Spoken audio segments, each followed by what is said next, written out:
wuri ay la min mi ko dum misali mi ala jokka o jokka dali tan ay do foto walto ane ngal do mata story wadu wari ngal do on woni problem ma ana ani won fala ana ko non salida ay life ma habitam ñande ko dira zatalam do ñande woni durwal to ita ko min tun jokko ay non non min mi ala dum jokka o wala sami ay ngam foto ngam wata jon ka story yam na nga ka whatsapp mi publier on tisi mi di whatsapp on facebook on fo kan wata dum do mi ala godo ko dum jokanda godo go ida do ka ko manki dan dala no wata ibudum beri di min si bi di mi hollay andi wobe gono to be subata ko be wada be nay di be hertira min lesi mi hidi mi hollira dum man nak sefo woli na hala menen go menen woni ben fami ka alla la non tawado wori ay min mi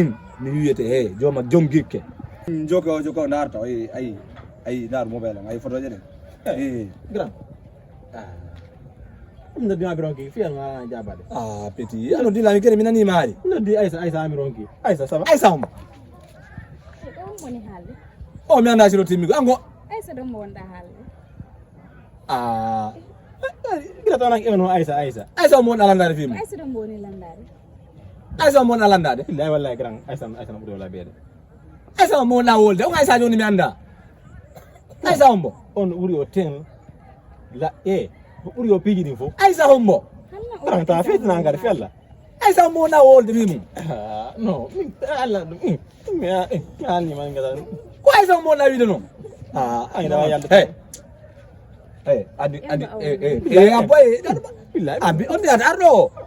on do na yade da wala vi Aisa da wadi do ha wadi la anda suti fenane be ani la suti fenane mi wala ka billahi mi danani ma no andi ko ngone wolde mi anda ko ngone wolde o ko wala do jogudu akadi o do na andi mi sodani ardo way on da yade jonan jogo birede mi jakani gila wet on wodi dum do adama ayam ko mi ala ay wara ko tadi gol adama adama no